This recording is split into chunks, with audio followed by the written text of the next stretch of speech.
All right, welcome to part 2 of my topics on how I got into acting. So if you can probably tell, things have changed. Basically, I have updated my room a little bit. So spoiler alert for that.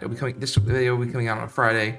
So basically, you won't be able to see this until then, which is good because that's when I'm starting well, technically, I think you're gonna find out Thursday. But anyways. I've got this stuff situated. I have changed my room a little bit, so that's a little different right now. As a teenager, we did last time we did when I was a kid. There was one thing I forgot to mention when I was a kid that I forgot to mention. There was another play around my 4th grade year where it was called Bethlehem Inn. It was where I played a shepherd and I had some lines. Just not, it wasn't a big deal, but it was a little bit of lines. And I was getting reptiles in this play by a character that was named Zach, and I was a shepherd boy, and the person who played Zach was my mom. So it was a whole different. It was a really interesting play. That's all I'm gonna say. Basically, it was all about Bethlehem and so that to do with Jesus's birth and stuff. So yeah. Anyways. We have things changed a little bit today. I have my headphones in again right now, and I have my microphone set up and everything like that. A lot of things changed, like I said. A lot of things changed. Basically, my microphone quality is different now. It sounds a little better probably because I added some new filters onto it. So yeah. So we're going to talk about the first thing. We're going to talk about my drama class, which is how I got. So in 7th grade, my 7th grade year in middle school, they had a choice around when I was in 6th grade. So in my school, 6th grade existed in elementary school. So technically I considered that me as a kid. So that's why I talked about being 6th grade as a kid, doing acting and stuff. So yeah, but at least in my state it was that way. It's not like that anymore, but it was like that. It was like that then. But basically, we had a choice between electives.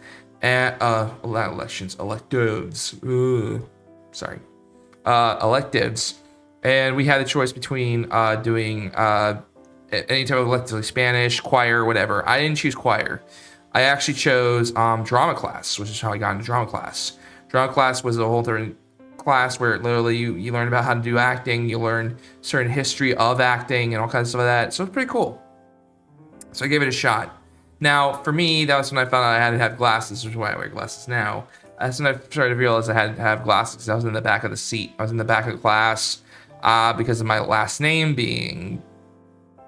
My last name is one of the last ones in there, so I was behind everybody else. So yeah, it's just how school worked. It's like if you have a last name, it's in the last letters of the alphabet. You're in the back.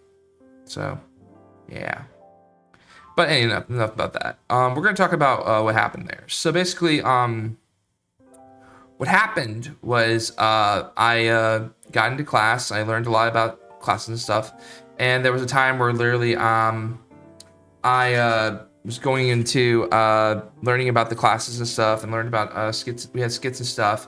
And it was a lot of fun. We learned a little bit about how to prepare things and how to get on stages. So that it was a lot of work. Honestly, I learned a lot in that class, and I use it to this day, what I learned in that class to this day.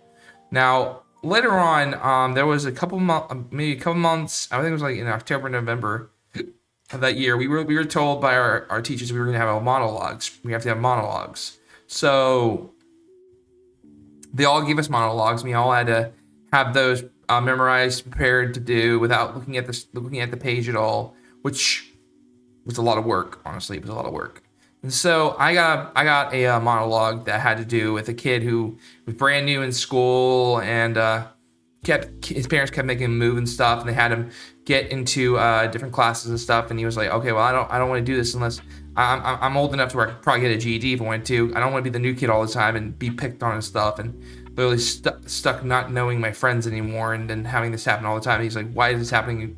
How can I stay happy if this is gonna happen for the rest of my life? So he was in complete denial of his life. He pretty much hated his life. So that's pretty much what my monologue was about high school and him being the new kid. He doesn't want to always be the new kid. And so that's what I did. And basically I worked on that for weeks, at home. My mom taught me how to look into a mirror and basically look in the mirror and record and pretty much watch yourself in the mirror on how your expressions and your reactions are to the classes. And I was like, okay, that's cool. So I did that. And then I got in the classroom, and there were 2 different classes that had monologues. We had 2 different drama classes. I was in the one of the drama classes, and the other one, there was another teacher that also taught another one. But yeah. So we all had to go into monologues in the other classroom, and we would recite them all. So I got up to mine, and I got a standing ovation on mine. People really enjoyed my monologue a lot, and the teachers realized that I was a really good actor. So they this monologues were supposed to prepare us for a play that was called the 12 Days of Christmas. It was a drama class play. And so basically, when we did the monologues, it gave them ideas on who was going to be the parts for what. So when they did that, I got the lead role. I got one of the lead roles in the play. I played the dad, who had the most lines, and basically he goes in mental state of mind in 12 Days of Christmas play. Basically, here's a moment where he literally says he needs aspirin. What happens is that the main story of it is that his daughter is getting gifts from her boyfriend, and they are the 12 Days of Christmas song. On the 12 Days of Christmas, true, listen to me. Yeah, that one. Yeah, that one. And so all of them are coming out, the 12 lords, all this stuff. It happens all around. And yeah. The dad goes insane later on and goes and says, I'm gonna go to a mental hospital, and he literally skips around and goes, 3 Spanish hens, 2 turtle doves, and a partridge in a pear tree. And he just goes away. He runs away. He's like, I'm out. I've had enough of this, because it happened every single day of his life before Christmas. This boyfriend gave him stuff every 12 days straight. And so it was like, it was rough. So that was funny. And around that time, I was also working on a church skit in my church. So basically, my church knew I was in drama class, and so my mom's friend offered me. She thought I would be perfect for a skit that had to do with a fruitcake incident. Where basically, I'm a kid, and I was a kid who was playing on something, ignoring his parents, and she thought I was perfect role for that. I don't know, I guess because I can act. And so I play this kid who literally is playing on his Game Boy Advance SP, because that's what I had at the time. My prop was my Game Boy Advance SP. So I'm playing with I have a Game Shark in there and stuff, and playing my Game Boy Advance SP while getting ready. And so she's like, I told you to check the mail, and he's like, no, she's like, I told you to check the mail, and he's like, and I'm like, no, you asked me, and she's like, so you heard me? She's like, yeah, and I was like, of course, it's hoping you would forget. And she's like, why? She's like, because I don't want to go. And he's like, oh, mom, why me? And so that's basically what it's about. It's about this kid who really doesn't want to do what his parents were saying and kind of stuff. I wasn't a lead role. I was just one of the roles. Basically, what it's talking about is that a person named Aunt Imogene would send a fruitcake every year to their house, and so the family would do that and would be dreading the time that the fruitcake would come into place. And so that's what it was. It was like we were all waiting for this fruitcake to come in, and we weren't ready for it. And it was so it was the play, and it gets pretty funny. It's pretty funny. It was a pretty funny play. Now, during that time, afterwards, I got my aunt was going into plays around that time. She was going to a certain play. She went to a play called My Fair Lady, and she was doing it through our public theater in our city. And basically, during that time, she was inspired by me, inspired by my acting ability. So basically, what happened was she was like, "Oh, I want to do exactly what Zach does." So she was talking to one of the producers of the play, and was talking to her, and she was like, why are you doing this? This is your first play ever, right? And she's like, yeah, this is my first play. And she's like, why did you do this? And she said, oh, because my nephew is a really good actor, and he's been doing really good in plays and stuff, and I really got inspired to join my own play. So the manager heard that, and she's like, there's a play going on in a different community, in a performing arts center that basically is doing a play called Guys and Dolls. You should probably look into that. And she's like, okay. So she told me about Guys and Dolls, and I was like, okay, I have no idea what that play is even about. I've never actually done theater before, actual theater besides church plays and my drama class. So it was a whole new ball game for me. So I was a little nervous, and she's like, well, we'll watch the movie. We'll find the movie, maybe at the library or something, and we'll rent it, and we'll see how it goes. And I was like, okay. So we rent the movie, and I watched the movie, and I enjoyed it a lot. I really liked it. I was like, okay, I could see myself being in this play. So later on, they were asked, when we were done with the movie, they're like, so what do you think? My mom's like, what do you think? And I said, I really want to be a part of this play. This sounds like a lot of fun. So we did that. And so that's what happened. And she's like, okay. So a couple months later, I tried out for the play. Tried out with a song that I used that I had in the talent show. I'll mention anything. I can tell you all about the talent shows that I was in school, but that's not a big deal. It's just certain things I learned how to sing with. And I used one of my CDs I had from that. And yeah, I tried out. Now I also during tryouts, I made a friend in tryouts, and later on I ran into him in theater. I ran into him in the actual production when I actually joined the theater production, and basically in Guys and Dolls, I became a gambler. I was one of the ensemble gamblers. So I was pretty short at the time. I was like 4'9", 4'10". I was pretty short for a 7th grader, honestly. Just saying, I was pretty short, but I had the talent, and I worked on it. I worked on my butt off to get to where I was. I memorized all the choreography. I memorized my positioning and where I need to be in the play. It took us months to do, and yeah, basically that's when I got involved in the performing arts. And so a couple months later, probably around 2 or 3 months, around summertime, they did another play at this performing arts area called Once Upon a Mattress. So it's just like Disney's Once Upon a Mattress, but it's a little more,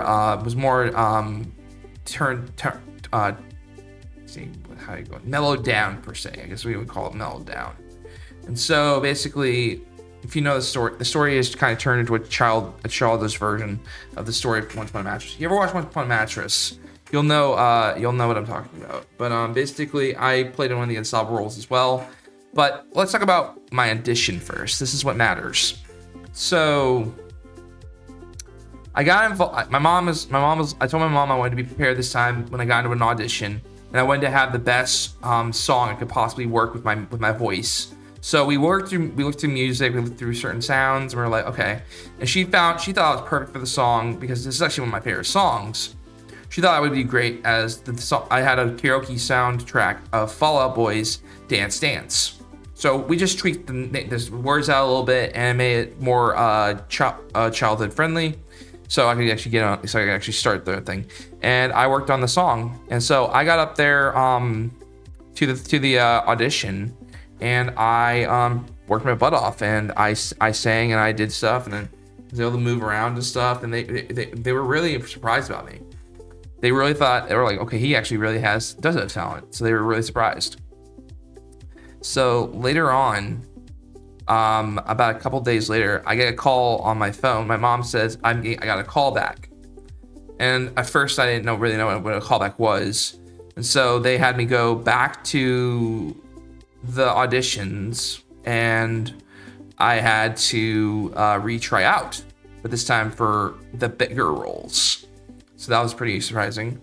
However, because my cousin Christina did not was getting impatient and didn't want to drive me all the way over there and pick me up or nothing, I had to leave early.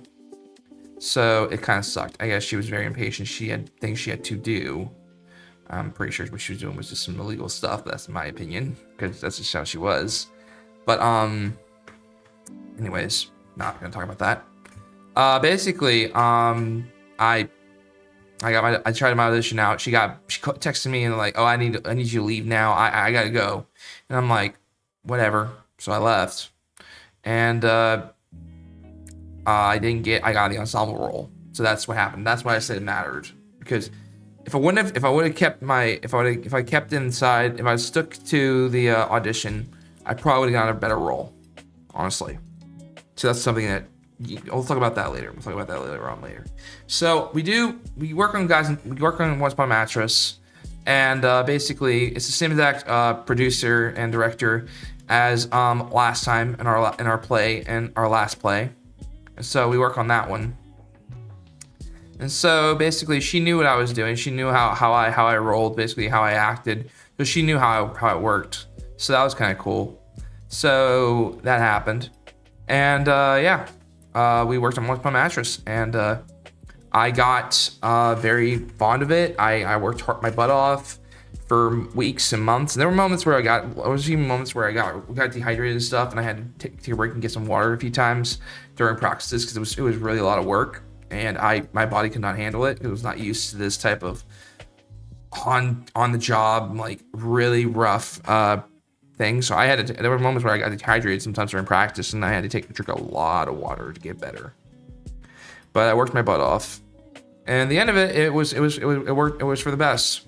There was a moment where I literally sing my own part in the songs as an ensemble role. I literally say, there's a moment where the princess is talking about saying, "Hey, Nani, Nani, is that you?" And there's when the other people are like, we're knights, and we're like, "Hey, Nani, Nani, no." And so I go behind my brother, and I run away. I run behind him, and I go, "Hey, Nani, Nani, no!" Like, I'm scared of her. Like, "Hey, Nani, Nani, no," which is what my director wanted me to do, and she loved it. She loved every minute of it. Like, I did it every single time. She loved it, and it worked for what her vision was, and so it worked in our favor. But the play was great. I enjoyed it. I enjoyed it a lot. Now, maybe a month or two later, I started to realize I really want to get involved in this performance arts studio a lot more than usual. I realized this is something I really wanted to do with my life. So I got involved. I got into performing arts studio, basically, and I was like, you know what, this is something I feel like I could do. And so I joined the actual performing arts studio and joined their program. That literally, they had 3 programs. They had Comets, Shooting Stars, and Constellations. And Constellations was the middle one, so middle schoolers. Comets were for the younger kids, and Shooting Stars were for the high school students. So that's how it worked. And I joined the Constellations because I was in 7th and 8th grade. I was 7th going on 8th grade. So that's what happened. So they had tryouts later on for a play called Winnie the Pooh. So I tried out for it, and I worked on it a lot, and we were waiting on our audition. I had to work with a partner to work with my part, and me and her worked together. And they wanted me to voice the role of Winnie the Pooh, and she voiced the role of Piglet. So we had to wait a long time before we were called. So we were literally working on the lines for hours upon hours. And there was a moment where we literally didn't have to look at the script anymore. So we memorized it completely. We both worked on it. So we get into the audition, and basically we memorized the whole script, and they were astonished. They were like, the directors were like, okay, they memorized the whole script in only like an hour or two. That's insane. And so they gave me the role of Winnie the Pooh, and they gave her the role of Piglet. So yeah, that was kind of interesting on how that works. So that was the first actual lead role I ever got in a play. Now, I also tried out maybe a couple months later for a play that was actual musical, and that was Singing in the Rain. And so I tried out for that one. I don't remember what songs I used. I know I used some sort of song to work on that. I know it was a song that was not anything to do with religious views or nothing like that. I know that it was something. I don't remember what it was though. But I got a lead role in that one as well. So this was the first time I got 2 lead roles. So I had 2 lead roles in 2 different plays, one for Constellations and one for the actual productions of the performing arts. And that was a huge thing. So I'm working on my lines, I'm working on my scripts, constantly getting used to the scripts and stuff. Now let's talk about something that happens to way I couldn't keep these roles. We're gonna talk about that. So this has to do with what happened in 8th grade. So around my 8th grade year, I was involved in certain plays in school, and I went into a play called Beating the Beast, which was a play where I was completely not ready for it per se. Basically, I was trying out for the play. I've never done a school performance ever besides my elementary school. This is a whole different story. And this wasn't just us in junior high. This was also for high school. And I met my favorite teacher in the world, honestly, one of my favorite teachers in the world I ever had in my life. Well, I respected this man so much. His name was Mr. Bunch, and he was cool. He gave me a lot of insight on how to be a better actor. He gave me a lot of insight on how to sing better and recite better stuff.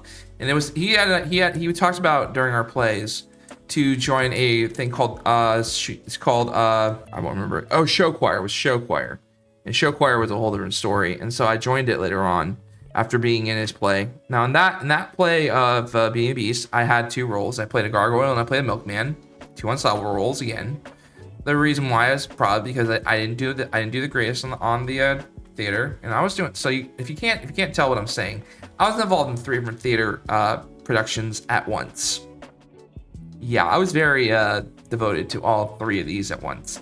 So I had practice with Winnie the Pooh. I had practice with Singing in the Rain, and I had practice with my school and stuff. So yeah, basically that's what happened. And yes, so later on after that, after I got all the plays, I met people that either liked me or didn't like me. And a lot of the high schoolers really didn't like me. They just didn't like my how I was. Because I remember when I tried out for show choir, they were like, "Oh, you gotta actually be a good singer, and you suck." And I'm like, "Excuse me?"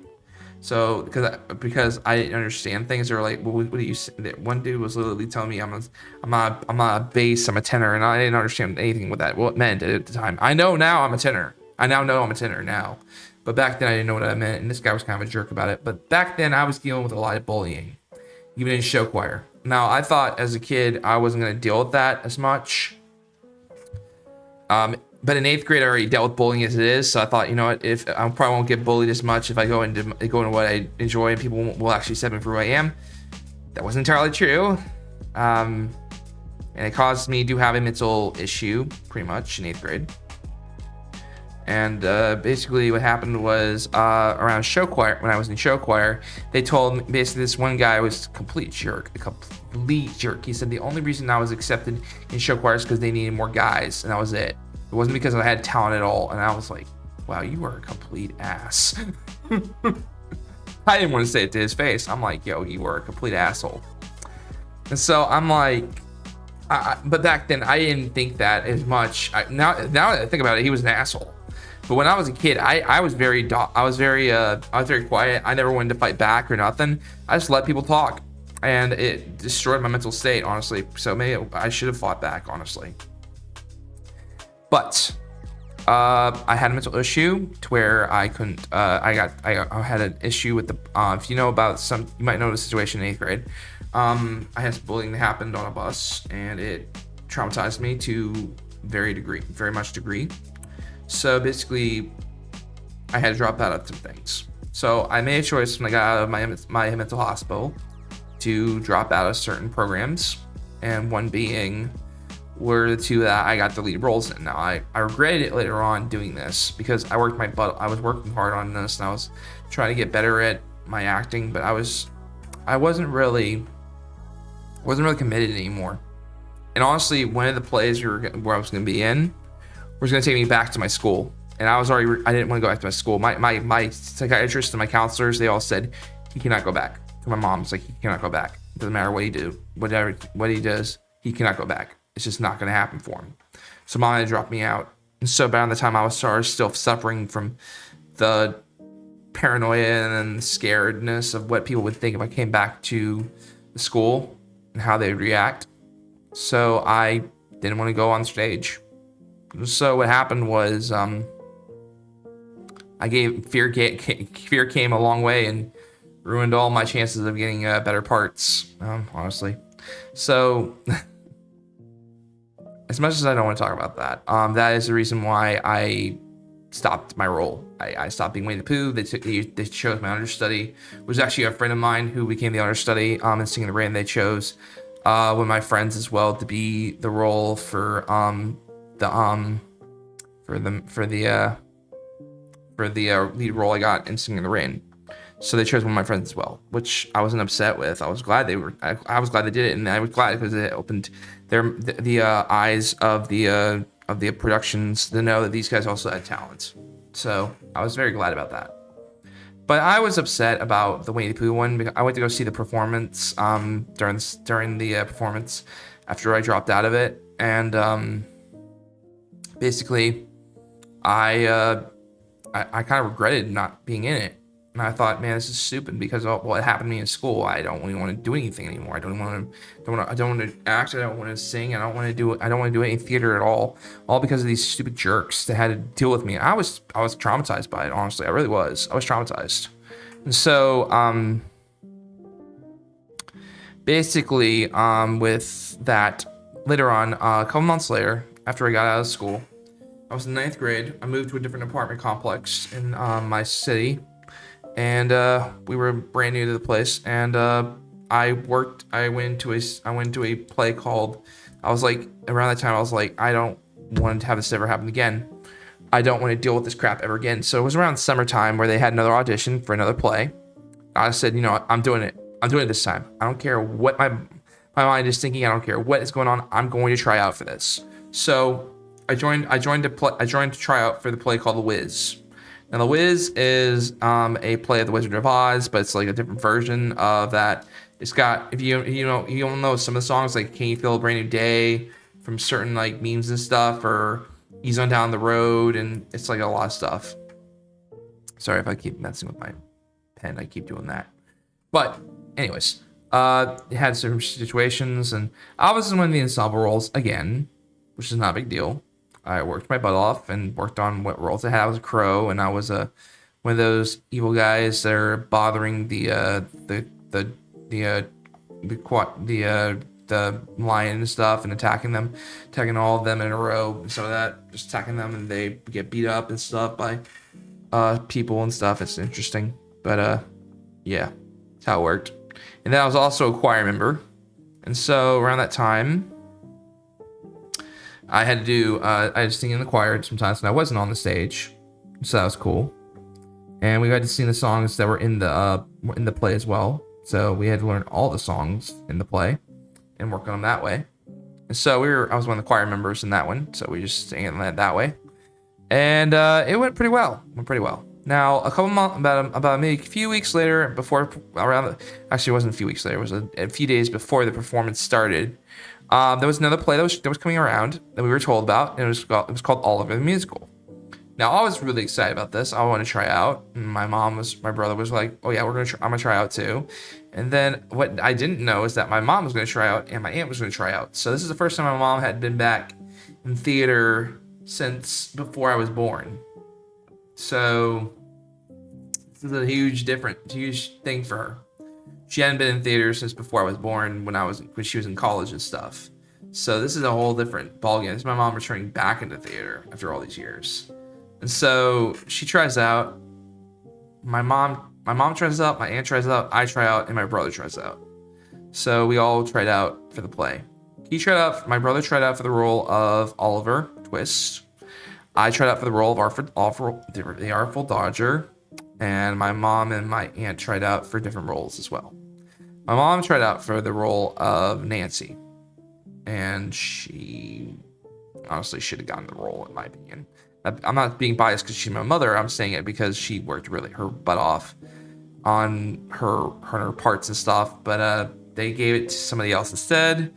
Now, this company had favorites. I'll tell you this. They had favorite people that they like to give roles to. And so they had their favorites. So they chose a woman who looked in her who was like in her 50s at the time as the role of Nancy. And if you don't know, Nancy's in her like 20s. So how does that work? I don't know. But she chose that role. My mom also told me later on that was her rival. So when she was in theater, when she was a kid, when she was a teenager and adult. So that really hit her hard. That really hit her hard when she didn't get that role, and she did. She got really mad. And so later on, I get an ensemble role. I did not get the Artful Dodger.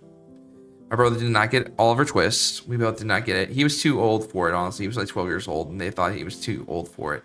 For me, it was like, because of the fact, it was something to do with the fact that they thought the Artful Dodger should be younger than what I was, because I was 14 at the time. And I was going 14, going on 15. So, yeah. That's probably why they were thinking that. Now, I didn't get the part, but, I did get an ensemble role. I played one of the kids in the Food Glorious Food moment. I also played I played one of the orphans in the play. And but later on when I'm working on this is something I want to talk about. When I was working on Oliver, basically, I got this is gonna be a longer. I didn't realize it was gonna be longer than I thought it was gonna be. It's a longer part than I thought it was going to be. Oh, boy. All right. Maybe I should talk about this another time, because I feel like I'm going to do a part 2 of the teenager one, because it looks like this is longer than I thought it was going to be. Just because I was talking about certain things. All right. So we're going to talk about this another time. I guess we're going to talk about in part 2 of the teenager, my life as a teenager. We'll talk about that. We'll talk about the stuff after Oliver later on. So I'll try to make this quick about this part. So basically, with Oliver the Musical, I got a better role in Oliver the Musical because the director had a vision to where he was thinking of putting certain people in a role, and they became part of a thing called the Consider Yourself Boys. Because usually, if you know the role of Oliver the Musical, Oliver Twist and Artful Dodger are in a song called Consider Yourself. And so he decided to involve other orphans involved as well. So he asked me, he asked a few other people as well, but later on somebody dropped out, didn't want to do it anymore, and basically they chose my brother to do it instead. And he did pretty good with it.